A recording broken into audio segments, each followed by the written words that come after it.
Bonjour, vous êtes avec Pardieu pour l'Expert Game Award. Enfin, l'Expert Game Award, mais qui est un petit peu en voyage, parce qu'aujourd'hui on a décidé d'aller jusque Lille, chez Explore 8, pour aller les voir à la sortie du KS de Fédération. Suivez-moi.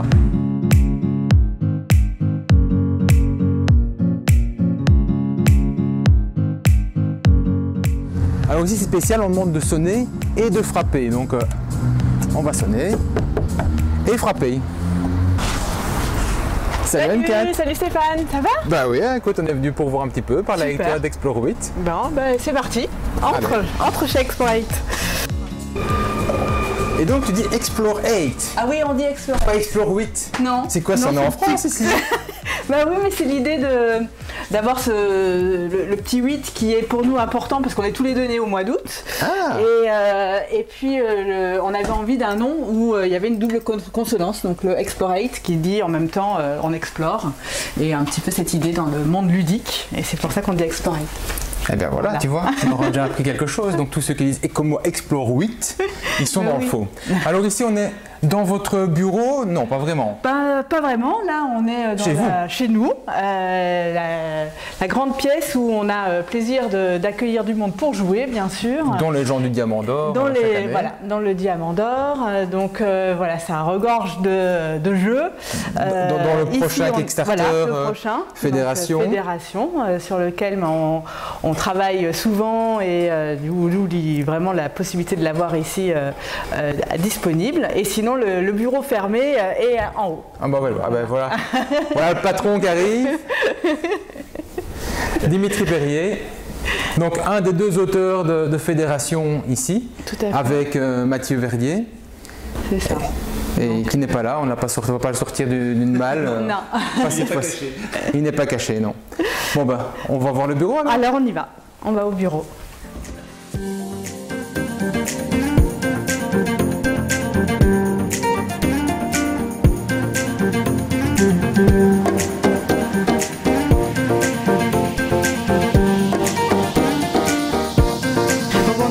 D'avoir pu installer les bureaux dans une pièce au bout ici. Ah oui, même avec cette petite pancarte, qu'on ne se trompe pas. Un souvenir de Paris et ludique. voilà le bureau. Donc c'est pas lié au télétravail, c'est avant le télétravail, le Covid. Oui, c'était ici qu'on travaillait, quoi. On était ici. Attention, il y a des choses secrètes sur le bleu. Non. Ça va.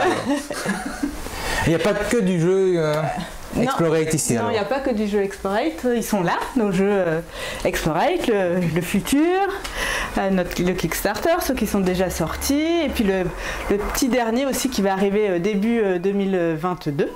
Donc voilà, à Wimbawe.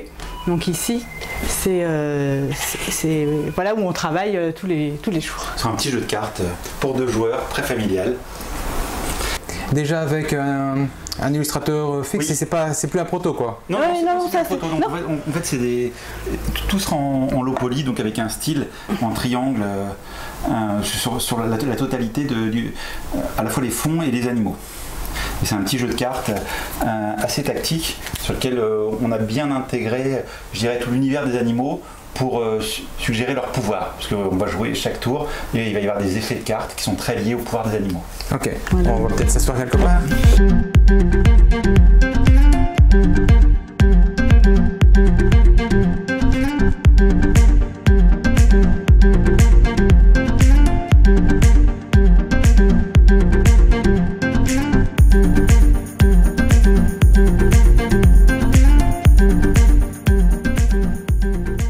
Alors Explorate, c'est fondé, ça existe depuis quand? Et bien Explorate, ça a démarré en 2018 avec Big Monster, notre tout premier jeu.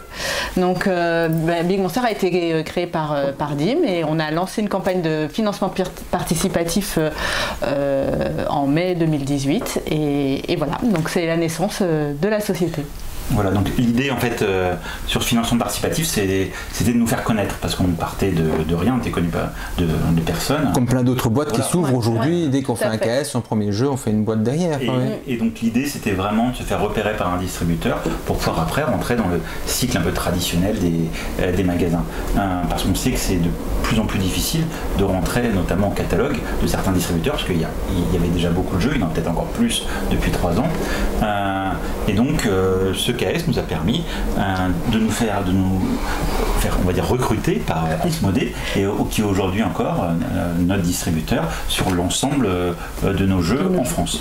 Distributeur, mais vous ne faites pas partie du giron de tous ceux qui ont été rachetés par Asmodée? Non, on est indépendant. On est un petit éditeur, plus petit que ceux qui ont été rachetés, bien plus petit, et on est complètement par contre indépendant, et on a juste Asmodée en distribution. Ouais. Et donc un KS qui a été pledgé à quelle hauteur au final?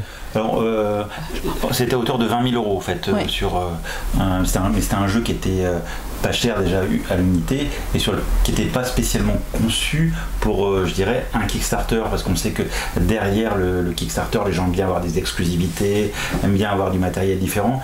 Et là, en fait, comme on a déjà trouvé notre distributeur juste avant le Kickstarter, ça ne l'arrangeait pas pour sa première implantation d'avoir des choses différentes. Donc on a dû laisser des choses qui étaient vraiment très proches de ce qui allait sortir en magasin, et donc on n'a pas pu, je dirais, jouer sur les rouages habituels du Kickstarter qui imposait souvent une politique de prix et qui peut être un peu agressive, des exclusivités, tout ça qui n'était pas présent dans le premier. Donc on était déjà très content d'arriver à cette hauteur-là, et la vocation de ce Kickstarter était vraiment de nous faire connaître. Et donc il y a eu les pledges, et il y a un tirage supplémentaire pour la partie boutique d'Asmodée alors? Voilà. Oui, en fait... un tirage en même temps. On s'est arrangé pour pouvoir produire en même temps, pour économiser justement et profiter du Kickstarter pour pouvoir avoir des prix qui permettent de correspondre à une vente en magasin, ce qui n'était pas évident. C'est pour ça que Big Monster il a été directement fabriqué à 5000 exemplaires. Ce qui permettait de réduire les coûts et de pouvoir proposer en magasin à un prix acceptable. Et proposer en magasin uniquement en France et en Belgique? Ou alors il est aussi... parce que Asmodée aujourd'hui, Asmodée US et tout ça, donc... Non, en fait, par rapport à Asmodée, nous on est vraiment que sur la partie France. En fait, c'est deux entités qui sont assez différentes. Asmodée international, et donc tous les gens qui sont distribués en France ne sont pas du tout forcément distribués à l'international par Asmodée. Donc on a trouvé des contacts directement, et le jeu s'est retrouvé donc en Russie, en Corée du Sud, au Canada. Au Canada et en Belgique, mais ça c'était toujours dans le giron Asmodée, parce que c'était sur le côté francophone en fait, sur la distribution.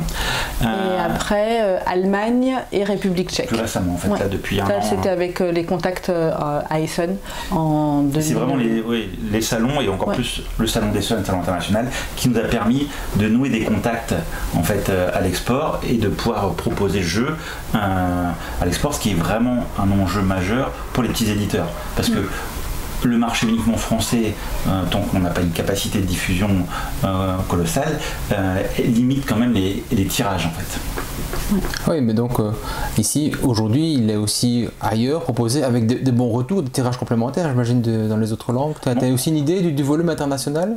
Alors en fait, on n'est pas sur des gros volumes, sur Big Monster, on doit être sur l'ordre de 13 000 jeux, je crois, donc qui pour nous était déjà beaucoup, mais qui n'a rien à voir avec, on va dire, les tirages des gros. Non, mais il faut comparer avec quelqu'un qui commence, avec des jeux plus légers aussi, quoi. Donc c'est très très bien, je pense. Hein, oui. Donc on était contents. On est content, et puis on voit qu'il tourne, sur BGG, tu as encore régulièrement des commentaires, des notes. Et tu as des copies en tchèque et en russe et tout ça?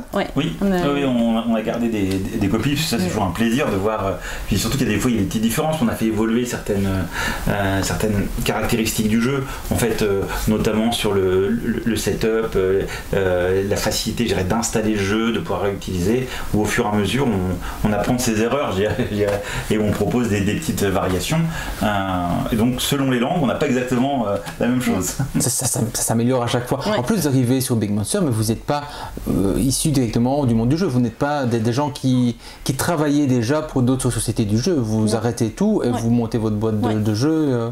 C'est ça, oui. En étant déjà joueur, et déjà dans le monde ludique, parce qu'effectivement vous participez avec Trick Track et tout ça. On était à la fois passionnés en termes de joueurs, et on avait déjà ce côté un peu en lien avec les professionnels parce qu'on connaissait beaucoup de monde à nous qui sont dans le monde de l'édition et pour lesquels notamment on faisait aussi du réglage déjà de prototypes et des éléments comme ça. Donc on connaissait déjà un peu une partie, surtout la partie développement, moins la partie, je dirais, fabrication, marketing spécifique et toutes ces choses-là qui sont très liées on va dire, au réseau de la fabrication à la vente en fait, où là on connaissait beaucoup moins bien. Donc Big Monster sort, réussite, on peut parler de réussite, on continue sous la lancée et après quoi, un an, on a un nouveau jeu qui sort. Un peu plus d'un an après, on a eu Pirate Under Fire, un jeu à 2 où là on a travaillé avec des auteurs italiens, Stefania Nicolini et Marco Canetta, et donc avec des auteurs externes, c'était pas Dimitri. Première collaboration avec des auteurs. Ça change tout ça encore, ou ça change pas tout? Bon, alors, ça change pas tout parce que le jeu n'a pas été conçu comme un jeu qui était déposé, on va dire, par des auteurs et qu'on avait juste à éditer. On a vraiment travaillé ensemble, il y a eu tout un travail de développement sur le jeu, de modification de façon concertée avec les auteurs de certains éléments. Et ces auteurs, Marco et Stefania, sont d'ailleurs venus vers nous parce qu'on avait déjà discuté de certains de leurs jeux, parlé de certains réglages et qu'ils avaient apprécié nos retours. Donc ils venaient volontairement vers Explorate et vers nous en fait parce qu'ils avaient apprécié les retours et ils aiment travailler avec nous sur cette façon-là. Et donc ça s'est très bien passé et on n'a jamais eu de soucis pour les décisions à prendre en termes de modification, de réglage. On est très souvent sur la même longueur d'onde en fait. Ah oui, du coup, on est allé en Italie aussi pour faire les avancées ensemble. Oui, c'était une bonne occasion d'aller en Italie. C'était une bonne occasion, à l'occasion aussi d'un salon. Donc, c'était aussi pour voir comment ça se passe dans un pays étranger, comment se passent les festivals. Modena peut-être Oui, on a fait Modena. Et voilà, donc c'était une très belle expérience. Et c'était un accélérateur en fait pour refaire une collaboration qui est notre dernier jeu, qui est The Specialist, qu'on a fait là à 8 mains, on va dire. Mais qui n'est pas le jeu qui suit directement Pirate Under Fire. Non, après Pirate, on a eu un jeu qui s'est intercalé, qui est arrivé en octobre 2020, donc lui 15 jours avant le deuxième reconfinement, qui est Anne Ludim. Alors, créé par Ludovic Maublanc, Dimitri Perrier, et au pinceau, Anna Hitzik. Donc là, ça a été en fait une collaboration avec Ludovic que je connais depuis longtemps, et donc on a eu envie de partager un projet. On avait quelques idées avec un jeu de cartes on va dire, dans la tradition des Rami, Rumicube, ces éléments-là, avec beaucoup plus de choix et d'interaction. Donc on a utilisé un système de cartes à double sens qui ouvrait vraiment des possibilités, et on a travaillé dessus sur un jeu qui est très familial en fait. Ouais. Avec un mini-jeu de mots pour le titre, ou je me trompe? Bien vu. C'est ça. C'est Anne de Anne, Ludovic et Dimitri. Ouais. Et Dimitri. Donc voilà, on s'est dit que ça faisait un peu incantation magique et que ça ferait plaisir aux gens de le découvrir. Il y a plein de gens qui disent « Oh, j'ai trouvé le titre !» Ah bah voilà, tous ceux qui l'avaient raté maintenant, ils le savent. Bon. Mais par contre, il sort mal quelque part, au niveau de la période. Et ça a été la sortie d'Anudim et un peu pareil sur The Specialist.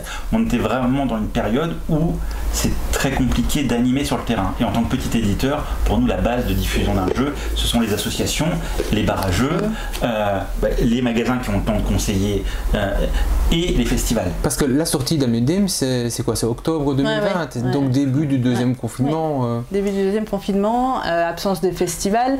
Voilà, on travaillait aussi avec Anne, on s'était dit ça va être chouette pour des dédicaces, plein de choses qui font qu'on n'a pas pu le faire.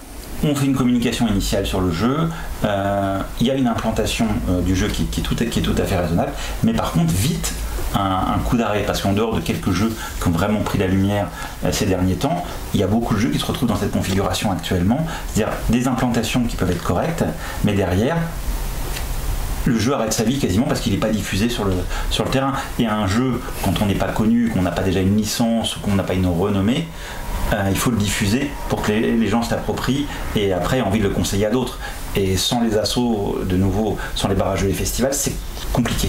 Et vous l'avez senti cet effet confinement dessus là, à quel niveau, comment ça se ressent? Parce qu'en fait, lui comme Pirate Under Fire, c'est pas un KS, ce sont des trucs qui sont directement produits et distribués par Asmodée pour aller en boutique. Donc quelque part, ils sont tous vendus pour vous. Ah non. Non, ils ne sont vendus que lorsqu'ils vous ne retouchez que quand ça peut être acheté. Le risque est pris par l'éditeur là-dessus. Il n'y a que des accords particuliers où il pourrait y avoir certains préachats dans certains cas, mais nous on n'a jamais eu ce genre de choses pour l'instant. Donc là, tous les jeux jusqu'à présent, c'est nous qui avons pris le risque de production, et donc tout ce qu'on a qui n'est pas vendu, c'est chez nous. Du stock immobilisé. Et c'est de l'argent qui est immobilisé non seulement, et après ça peut être de la perte si c'est pas vendu. Enfin, et donc c'est une vraie prise de risque. Et c'était très difficile d'anticiper des tirages avec la situation qu'il y avait. Et on est toujours dans le dilemme, c'est que si on fait des trop petits tirages, les prix augmentent. Le jeu va pas se vendre parce qu'il est trop cher. Si on fait des trop gros tirages, le prix sera plus correct, mais il va nous en rester sur les bras. Donc, faut réussir à faire un peu le produit vache à lait. Faut réussir à avoir ce petit coup de chance qui fait que le produit accroche la lumière, est diffusé, et de permettre d'avoir des retirages, d'avoir l'international. Et aujourd'hui, c'est compliqué. C'est plus compliqué, Et donc aujourd'hui, Anne Ludim n'est pas encore rentré dans ses frais parce que le magasin vient seulement de réouvrir quelque part et vous n'avez pas encore le retour de... On a des retours, il y a des gens qui l'ont eu, qui ont apprécié, mais c'est pas diffusé, donc ça c'est au niveau des ventes, Et puis c'est vite remplacé aujourd'hui, dans le monde actuel, il y a un nouveau jeu qui sort, il y a un nouveau jeu qui sort. De toute façon, il faut voir que la plupart des ventes dans les magasins spécialisés se font sur les jeux qui sont conseillés par les vendeurs. Dans beaucoup de magasins, c'est la faculté à proposer les jeux qui vont être achetés. C'est un peu différent, on va dire, dans les grandes surfaces spécialisées où les gens viennent plutôt avec des listes de jeux qu'ils connaissent déjà et qui viennent acheter les jeux qu'ils ont déjà sur leur liste, donc ils ne demandent pas du tout d'avis aux vendeurs. Quelquefois, c'est inverse. Mais là, en fait, comme il y a souvent place à la nouveauté, c'est compliqué de revenir sur un jeu une fois qu'il est tombé un peu au niveau des ventes en fait. Oui, vous avez pratiquement une année, vu que maintenant on est un an plus tard, un peu de choses près, qui est sur sa sortie, et difficile de revenir, alors qu'il y en a plein d'autres qui sont intercalés, qui sont venus derrière. Il faut capter, faut capter la lumière au fur et à mesure. On sait que tout le monde cherche à se réinventer aussi en termes de vente. Il y a des opérations commerciales qui n'existaient pas avant, on va dire des 2 jeux achetés, un jeu offert, un jeu acheté, l'autre à moitié prix. Et toutes ces opérations commerciales, quand elles s'adressent au grand public, souvent elles sont sur des bests des différents distributeurs ou éditeurs. Elles vont occuper tout un espace qui fait que c'est d'autant plus compliqué de faire rentrer des nouveautés. Surtout pour des gens pas connus, quand on est déjà un éditeur très connu ou autre, il y a cet aspect découverte que les gens ils ont envie de dire j'ai envie de prendre le 10e de leur jeu parce que j'aime bien les 9 autres. Mais nous on n'a pas du tout encore ces effets-là, on est beaucoup trop jeunes par rapport à ça. Et donc c'est vrai que c'est une complexité. Ok, donc Anne Ludim sort, et puis dans la foulée, un peu de choses, on est toujours dans le Covid quand le jeu suivant sort, mais cette fois-ci, on est repassé par un Kickstarter. Un Kickstarter. Et de nouveau, on s'est dit, il faut qu'on parle de nous, et il n'y a pas de choix. Pour qu'on parle un peu plus de nous, il faut passer par des moyens de communication qui sont disponibles, et un des moyens de communication disponibles, c'est le Kickstarter. Surtout que plus on va vers des jeux sans être un jeu expert, mais vers on va dire qui sort du familial plus et au-delà. Connaisseur, on va dire plutôt que familial plus. Oui, en fait, on va dire entre. C'est joli, ça, mais tous les jeux qui sortent vraiment du grand public, on va dire, avec des règles qui deviennent un peu plus pointues ou des spécificités. On ne joue pas encore sur 3 heures ou sur 2 heures et demie, mais il faut prendre le temps de lire les règles, les expliquer. On va passer peut-être 20 minutes. Il y a peut-être une variété de stratégies qui demande un peu d'implication, où c'est pas spontané. Et donc, ces jeux-là, Kickstarter est aussi une solution pour être un peu plus visible, parce que c'est pas les jeux les plus faciles à diffuser. Autant un party game, un jeu d'ambiance, quelquefois il va accrocher la lumière, il va être diffusé à une vitesse folle et ce sera facile de l'expliquer, de dupliquer. Là, on n'est pas dans cette catégorie de jeu, donc on a fait un Kickstarter pour attirer un peu la lumière et pour pouvoir montrer notre jeu et qu'il ait plus de chances d'intéresser un public plus large. Et ici, on retrouve Marco et Stéphania, c'est ça. Dimitri, et enfin le nom d'Atkatkid apparaît sur un jeu. C'est ça. Oui. Voilà, oui, un beau travail d'équipe, des beaux échanges, voilà. Et on a fait notre The Spécialiste, où on a eu le plaisir d'emmener les joueurs braquer. C'est notre visite en Italie, en fait, quand on a débriefé de Pirate Under Fire, où déjà on a échangé sur un proto qui était celui-là, donc on a enchaîné quasiment les deux jeux en termes de travail, on est passé de l'un à l'autre. En fait. Ouais. Et qui permettait d'avoir plus d'assurance aussi, vu que là-bas ça a été pledgé, donc on sait le montant, on sait ce qui est rentré, tout est parti, mais malgré tout il y a eu des surprises. Ah oui, malgré tout, je crois que dernièrement il y a eu beaucoup de mauvaises surprises, aussi bien au niveau des coûts, et on a dû faire face notamment sur toute la partie, on voit aux États-Unis, Canada, à un dispatcher qui nous a lâché la veille de l'envoi. Donc ça fait mal parce qu'on n'a plus le temps de trouver des solutions, et des envois qui seraient peut-être revenus à, on va dire, 15-20 euros individuellement sur l'envoi des boîtes sont passés à 50 euros. Ah oui, sur une boîte qui était payée par au niveau des frais, à quel niveau pour les USA c'était 60 sur les frais, on avait laissé que 15 euros pour justement être accessible sur les US, et la boîte donc il y a 35 60 euros, mais si tu as payé 50 euros d'envoi, tu as offert le jeu en fait. Ah oui, c'est un peu ça, non, mais ça nous a coûté des sous. Chaque boîte qui est partie aux Combien US. Combien de boîtes? Alors c'est dur à dire parce qu'on a différentes choses, mais ça nous a coûté des sous, et surtout, ça aurait pu nous coûter beaucoup plus cher parce que à 2 semaines près, si on avait pris une décision, ça pouvait nous coûter jusqu'à 50 euros de plus par boîte parce qu'on n'avait pas trouvé de solution de dispatch. Alors sinon, on aurait pu attendre et dire on ne distribue pas tant qu'on n'a pas trouvé un dispatcher, mais seulement il n'y en avait aucun quasiment qui était accessible à ce moment-là.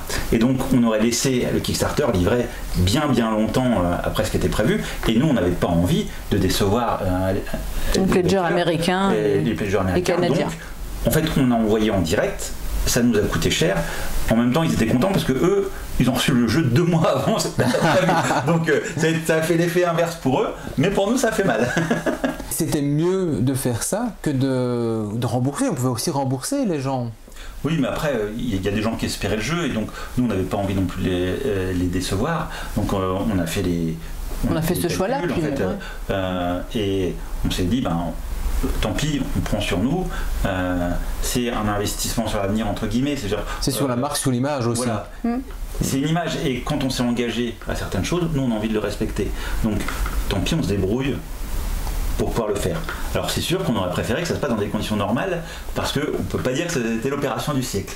Mais voilà, ça a été comme ça, et on l'a fait, et on a trouvé une solution, on était content, parce qu'entre les retards de livraison liés au Covid, les augmentations de prix, le dispatcher qui nous lâche, c'était quand même une performance de livrer à la fois les Français et les Américains dans les temps, et pour certains même en avance. Il faut quand même bien expliquer aux gens, je pense qu'effectivement aujourd'hui, les Kickstarter, que ce soit Kickstarter ou pas Kickstarter, ne change rien du tout. Les frais ont explosé à tout niveau, au niveau des boîtes, et ça a un impact aussi par rapport à ce que vous faites et comment vous le faites, non? De toute façon, en fait, tout dépend d'où viennent les marchandises. On essaie un maximum de produire en Europe. Mais tous les éléments, par exemple, qui vont venir de Chine ou autres, les coûts de transport ont pu être multipliés par 6 ou 7. Donc forcément l'impact n'est pas le même. Nous on avait quelques pièces plastiques qu'on a dû importer là-bas, donc on a eu des problèmes déjà sur le timing, et après nos marchandises ont été chargées sur un bateau, on ne savait pas encore le prix, et elles sont déjà sur le bateau. Donc après on n'a plus qu'à prier pour pas que ce soit beaucoup plus cher que ce qui était prévu initialement. Mais c'est pas toujours très agréable, et c'est vrai que c'est compliqué à gérer. Après, il y a une augmentation aussi du coût des matières premières récemment, qui fait que là on a certains fabricants européens qui font des devis valables 10 jours. Ah oui. Mais pour se décider en 10 jours et avoir des informations pour... Oui, parce qu'il y a plusieurs acteurs qui interviennent dans une production, donc... Et puis je pense qu'ils ont des coûts eux-mêmes d'approvisionnement, dans les prix du bois, parce que... Fluctue énormément. Dans le jeu de société en Europe, on fait essentiellement des choses en bois. Parce qu'on fait des puits en bois, on fait du carton et des cartes, derrière du papier, et tout ça c'est en bois en fait. Donc le coût du bois et la disponibilité, c'est super important dans le secteur. Avec quelque chose qu'on peut rajouter aussi, c'est qu'il y a des gros qui produisaient avant en Chine, qui ont rapatrié une partie de leur production parce que c'était pas pratique en Europe, et qui saturent les usines qui habituellement avaient d'autres interlocuteurs. Et on a tendance à passer derrière parce qu'on est petit en fait. Et ça, c'est pas facile à solutionner. Oui, donc obligé maintenant de refaire un petit peu plus en Europe pour éviter les transports depuis la Chine, sauf ce qui est plastique encore. majoritairement, si je comprends bien. Et on peut donc s'attendre pour tout le monde des augmentations à venir pour les boîtes de jeux, qu'importe qui produit, c'est pas nécessairement Explorate, quoi. Je pense qu'il y a beaucoup de gens qui vont annoncer des hausses de prix au niveau des jeux de société globalement. Là, je parle pas de nous spécifiquement. Oui, c'est ça. C'est pour tout le monde. C'est pour tout le monde. Et de toute façon, on voit que les devis des fabricants ont tendance à aller à la hausse. Donc forcément, c'est répercuté au fur et à mesure. Et il n'y a pas de choix en fait là-dessus. Et la tendance semble être celle-ci et perdurer en fait. Oui, on s'attend à une augmentation de quoi? On parle de 10, de 20, de 30%? Non, c'est difficile d'avoir l'idée. Mais après, il y en a beaucoup qui ont parlé déjà dans un premier temps d'une hausse d'une quinzaine de pourcents, mais sans avoir une maîtrise complète sur les transports. Plus au niveau des coûts matières et des éléments comme ça. Donc après, je pense qu'il peut vite y avoir des variations, donc c'est compliqué de parler de... Oui. Est-ce qu'il avait déjà été signé? Voilà. Est-ce qu'il va arriver? Donc, parler d'un montant, mais sinon, rien que pour illustrer la complexité, c'est que nous, on a un jeu qui va nous être livré vers la mi-décembre, donc qui sortira en janvier 2022, qui est Awembawe. On a dû réserver un créneau en mars, alors qu'habituellement, on donne un accord au fabricant et 3 mois après, c'est fait en Europe. Parce que là, on parle d'une production européenne. Là, on tombe sur un accord en mars pour une remise des pièces prévues mi-décembre. Donc, je suppose qu'on n'est pas les seuls dans ce cas-là, parce qu'on a entendu un peu pour d'autres où c'est pas forcément mieux. Et donc ça complexifie toutes les productions, parce que c'est quand même en plus beaucoup plus dur de prévoir. Là, on a dû prévoir grosso modo une quantité avant même d'avoir trouvé un illustrateur ou une illustratrice. Ouais. Parce que sinon on n'est pas dans le timing, en fait, on redécale, donc c'est... Et donc Awembawe, déjà on a la version finale, c'est une première production, c'est quoi ici? C'est un prototype. Ici, c'est des choses qu'on avait imprimées chez nous, mais... on a fait faire un prototype chez nous. Et donc ici, les illustrations... C'est une production directe, c'est pas un Kickstarter, c'est déjà lancé, on attend, donc tu as dit... Donc ça, il arrivera en janvier en magasin, donc il sera présenté à Vichy, le prochain salon où on sera, et donc ici on est sur un jeu pour 2 joueurs, donc créé par Mathieu Roussel, qui est un auteur de Rouen, et illustré par Aubane Ritano, qui est ici dans la région. Et donc on a un jeu qui joue vraiment sur le côté low poly, à la fois sur les fonds, les animaux, et c'est un jeu de pli à 2 joueurs qui intègre un peu l'imaginaire des pouvoirs des animaux. C'est-à-dire qu'il va y avoir une souris qui va prendre le dessus sur un éléphant, il va y avoir un serpent qui va hypnotiser une carte, un rhinocéros qui va pousser une carte de l'adversaire, parce qu'on va jouer à la fois sur un côté ouvert, un peu comme à la manille, un côté main fermée. Et c'est toute cette gestion des cartes où dès qu'on joue une carte, on fait un effet, quelle que soit notre position. On va avoir beaucoup d'interactions et un jeu qui permet de ne pas subir en permanence comme certains jeux de pli, parce que dans les jeux traditionnels, quand on vient sur le tarot ou la belote, par moment on enchaîne les plis où on ne peut rien faire, on va juste donner des cartes. Là on a, grâce à des pouvoirs spécifiques sur toutes les cartes, en fait, on va pouvoir interagir et pouvoir reprendre la main de certaines façons et faire des actions sur le jeu de l'autre. Donc on va pouvoir le voir à Vichy, on va pouvoir, j'imagine, le voir à Essen, où vous serez présent cette année-ci aussi. Voilà, et puis on va commencer à diffuser aussi un petit peu plus des protos. On a fait quelques cartes, c'est plus facile à faire. Quelques protos qui, pour l'instant, on l'avait fait en cercle, je dirais, réduit. Et là, on est vraiment sur un jeu très très familial. C'est-à-dire qu'on l'a fait jouer à partir d'enfants de, on va dire, 9 ans. 8-9 ans. 8-9 ans jusqu'à des adultes. Et avec, on va dire, une façon de jouer au jeu qui peut être un peu variable. C'est-à-dire qu'on peut mal y jouer et se faire plaisir, et on peut y jouer en maîtrisant bien les choses et se faire d'autant plus plaisir avec des adversaires à la hauteur. Donc c'est une courbe d'apprentissage, mais un plaisir immédiat, on va dire, sur le jeu. Et c'était vraiment ça qu'on cherchait. Donc voilà, super accessible pour 2. Voilà. Petite boîte qu'on peut emmener partout. En vacances, à 2, à l'hôtel, une petite table, ça suffit. L'idée, c'est de sortir un format qui soit vraiment de ce type-là. Et ce format, pour un jeu qu'on voit aux alentours de 12 €, on doit finaliser les choses, mais ce sera à peu près ça, pour avoir vraiment cette optique cadeau du jeu accessible et qu'on a envie de partager, assez facile en famille. Le jeu peut-être moins accessible mais qu'on a envie de partager beaucoup, c'est celui qui va arriver en Kickstarter bientôt. Oui, dans un mois, hein. On a Fédération. 28 septembre. 28 septembre. Pour une impression, diffusion espérée pour septembre l'année prochaine. Oui. Voilà, en fait, donc si on peut, on fera tout pour l'avoir avant, mais on préfère annoncer un an, ainsi. Donc c'est pour ça, là on l'annonce sur du septembre 2022. Là on est vraiment sur un jeu expert, sur un jeu avec beaucoup d'interactions. On est dans la catégorie des jeux de gestion Eurogame, donc pas du tout d'attaque directe, des choses comme ça. On n'est pas du tout dans la méritrache, comme certains les dénomment ce type de jeu. Et on va avoir un jeu de gestion sur lequel on va avoir quelque chose de très très ouvert, c'est-à-dire qu'on va pouvoir faire plein d'actions différentes. On pourra ne pas jouer sur certaines parties du jeu sans aucun problème, et aucune partie du jeu n'est indispensable. En plus, on se base sur une pose, on va dire, de base de meeple, qui sont en fait des jetons à double face, qui vont avoir des répercussions sur le jeu immédiatement, mais aussi à différents moments de la partie. Donc l'idée, c'est d'avoir un jeu où chaque tour on a des dilemmes. On a des dilemmes de je pose mon pion de quel côté, je le mets où, par rapport dans quelle colonne, dans quelle ligne. C'est tellement vrai. Et ça, il y a c'est du dilemme. d'avoir ces petites tensions-là et de se regarder, parce qu'on voulait vraiment faire un Eurogame, mais un Eurogame où on se regarde. C'est pas un Eurogame puzzle dans son coin tout seul où on résout quelque chose. Là, si on regarde pas les autres, c'est foutu. Tout à fait. Et donc. Et ici, Dimitri, tu retravailles à nouveau. C'est à nouveau un produit sur toi, pratiquement 1 sur 2 en fait, un jeu sur 2. Tu retrouves ton nom. Et cette fois-ci, c'est avec Mathieu Verdier. Voilà. Mathieu Verdier, qui est aussi connu, qui travaille sur You Are French, qui a sorti Ganymede, qui a sorti Déméter. Et qui est auteur de Déméter. Déméter.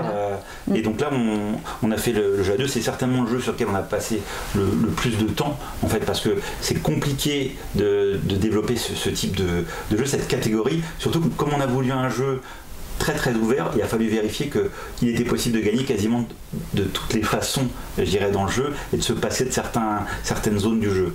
Et ça nous a pris beaucoup de temps, mais on est très content des retours des gens, parce que cette liberté est réelle et marche, et les gens ont envie de tenter différentes choses d'une partie sur l'autre. Il y a beaucoup de jeux qui tournent effectivement pour l'instant, vous avez quand même fait beaucoup de copies de très bonne qualité ici, même si le jeu, ce qui tourne actuellement, va encore un petit peu varier au niveau de design. Le travail sur l'ergonomie et sans relâche. On a travaillé d'ailleurs sur l'ergonomie avec Benoît qui est chez Accessi Jeux, de façon à trouver un maximum d'éléments qui soient plus accessibles pour les personnes malvoyantes.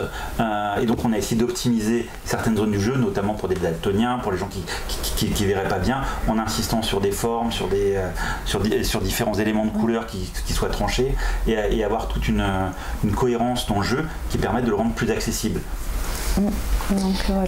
Et donc il va peut-être avoir un label spécifique qui va être associé à ça, qui va annoncer ça. Alors le label n'est pas encore valide aujourd'hui, mais c'est un label qui va être développé par Accessi Jeux par la suite, mais qui ne sera pas valable avant 2022. Donc il ne sera pas directement imprimé dessus. Qui ne sera pas imprimé dessus, mais l'optique a vraiment été ça. Et les deux jeux qu'on a travaillés, à Wimbawe et à Wimbawe dans la petite catégorie familiale, on a essayé de penser justement à cette accessibilité. Donc on parle des daltoniens, on parle des malvoyants par rapport à ça, qui des défauts de voir même quelqu'un qui verrait quasiment qu'en niveau de gris, qui puisse jouer, en fait, de par des différentes nuances et intensité de couleurs, des formes pour certains éléments qui permettent de ne pas confondre. Alors bien sûr, c'est toujours plus dur sur un jeu comme Fédération, où il y a un matériel qui est vraiment très important, mais ça a été notre souci pour les deux, d'essayer au maximum de le rendre accessible. Et ici vous avez Coimbra qui fait l'illustration, c'est le premier grand nom que vous avez surtout des grands noms, surtout des bonnes Anne, trucs, Christine, on a... Alors en fait, Anne et Christine ont aussi fait des jeux connus, c'est notre premier illustrateur, je dirais, qui était le moins connu, pour lequel les premiers qu'il a fait, c'était pour Pirate Under Fire et pour Big Monster. Yvan Nicoline en fait, et on s'est trouvé sur les réseaux sociaux pas complètement par hasard parce qu'ils faisaient des monstres et qu'on avait besoin de monstres sur Big Monster. On s'est dit que ça allait matcher, que ça avait un peu cartoon. Mais sinon après, donc on a eu la chance de trouver 3 illustrateurs qui nous correspondaient vraiment et qui sont en plus tous les 3 français. En fait. Donc c'était assez sympa dans les discussions parce que ça aide aussi à discuter sur des points de détail quand on essaye de suivre les projets. Donc c'était très chouette, c'était des très beaux moments en fait, je dirais, de partage avec des façons de travailler qui sont complètement différentes des façons des personnes. Donc, il faut aussi s'adapter à ses interlocuteurs et c'est vrai que des fois ça demande une phase pour en fait, s'adapter à tout le monde en fait. Et Fédération, c'est un jeu résolument expert qui a des très bons retours aujourd'hui. Tu fais partie du Diamant d'Or, d'ailleurs il y a un petit jeu de mots, en tout cas il y a un petit clin d'œil dans le jeu au niveau des Diamants d'Or, mais du coup c'est un jeu qui pourrait être en bonne position pour être dans les Diamants d'Or 2022. Non, en fait, de base, volontairement, moi je veux pas qu'il participe au Diamant d'Or. Parce que, alors après, il sera peut-être pas sélectionné, c'est autre chose ça. Mais si jamais, de par sa qualité, il l'était, il y aurait toujours une suspicion de dire est-ce que c'est parce que c'est des amis qu'ils ont dit on le veut Diamant d'Or plus que sur la qualité du jeu. Donc on le présentera, bien sûr. Je demanderai les avis des gens de Diamant d'Or parce que on s'est appuyé sur la communauté des Diamants d'Or, donc il y en a plein qui aiment le jeu et qui l'ont testé, qui nous ont aidés à régler certaines choses parce que c'est plus facile quand on est entouré de joueurs experts d'avoir des retours qui nous permettent d'aller encore un peu mieux dans la qualité du jeu et des équilibrages et les retours et de prendre en compte tout ça. Donc ça, c'était un vrai plaisir d'avancer là-dessus et bien sûr on demandera des mots pour les gens qui l'ont apprécié pour qu'ils expliquent pourquoi ils l'ont apprécié, mais on ne le mettra pas dans la sélection du Diamant d'Or parce que ça pourrait être mal interprété. Voilà. Donc pour être clair, Fédération, on ne le trouvera pas dans la sélection du Diamant d'Or l'année prochaine, pas parce qu'il est bon ou pas bon, parce que vous l'avez exclu d'office pour ne pas avoir un problème ainsi. Donc si on le trouve gagnant de quelque chose d'autre, ce sera dans d'autres concours. On espère bien qu'il sera gagnant de ça on verra bien. S'il arrive déjà en finale, ce sera déjà très bien parce que ce serait déjà très bien de toute façon. On n'en a que 4, on n'en a pas 8. Donc les places sont chères, mais on verra ça effectivement donc fin 2022. Qui va procurer aux gens, c'est aussi parce que on sait très bien que après des prix c'est des jurys comme le Diamant d'Or comme d'autres et que ce sont des visions d'un groupe de joueurs, donc il peut ne pas plaire, il peut plaire, le tout c'est qu'on a envie de correspondre à un maximum de joueurs et de créer du plaisir chez un maximum de joueurs qui aiment ces jeux de gestion experts et ça on l'a fait tourner un maximum autour de la communauté qu'on connaît bien via le Diamant d'Or et pour l'instant il y a beaucoup de personnes qui apprécient les interactions qui sont au cœur du jeu, la rejouabilité et le fait de vivre des parties différentes. Oui, à nouveau, on cherche une expérience ludique et c'est vrai que ce jeu, on le joue beaucoup, on l'aime vraiment fort et c'est vrai que chaque partie est différente, il y a sa petite intensité, ses dilemmes permanents, bon, je fais ce choix-là, il est choisi, mais j'aurais aussi aimé essayer comme ça, donc voilà, c'est vraiment une expérience ludique. Et on tenter des nouvelles choses à chaque fois, d'avoir envie de rejouer. Et ça nous fait toujours plaisir quand des joueurs me disent j'ai envie d'en faire des parties. Nous, ça fait plaisir quand on balaie l'auteur. Je ne spoilerai rien, mais... C'est toujours avec un grand plaisir qu'on se fait balayer quand les gens apprécient. Fédération, donc prochain Kickstarter, septembre, ici le 28 septembre je pense. On sait bien quand même il va sortir. On est déjà en train de travailler chez Explorate sur la suite. Alors pour l'instant on a d'autres pistes de jeux dans des catégories un peu diverses, mais on attend un peu avant d'en parler, d'avancer sur ces différents projets en fait. Donc des trucs de toi à nouveau ou alors c'est la rotation normale et c'est quelqu'un d'autre? Alors il peut y avoir pour l'instant dans les pistes il y a d'auteurs externes aussi et de collaboration ou en collaboration sur certains sujets. Ok. Qu'est-ce qu'on peut vous souhaiter pour la suite? Que Fédération soit sur toutes les tables de joueurs experts, parce qu'on sait qu'il ne sera pas partout. On pourra le voir à Essen, donc pour ceux qui y seront. Tu connais déjà ton emplacement? Oui, on sera Hall 5 en 5E132 même précisément, c'est la première fois que je le dis là, et on est à côté de l'équipe de Belgian Beer Race, donc voilà, c'est une équipe francophone dans une petite zone. Il faudra savoir que Fédération, le Kickstarter sera encore ouvert en fait pendant jusqu'à Essen. Voilà, pendant la période d'Essen, il finira après Essen. Une semaine après. Ce sera une longue. Donc voilà, 24 jours. 24 jours en fait sur la durée, mais on en a profité pour inclure Essen dedans parce que comme on va pouvoir montrer des choses et si des gens veulent venir discuter avec nous, on sera présent sur Essen et on profite des rares festivals, on va dire, sur lesquels on peut avoir des contacts avec les gens et pouvoir en discuter. Je te remets un badge Fédération décapsuleur comme premier grand ambassadeur en Belgique. Excellent. Voilà. Excellent. Et ben voilà. Donc.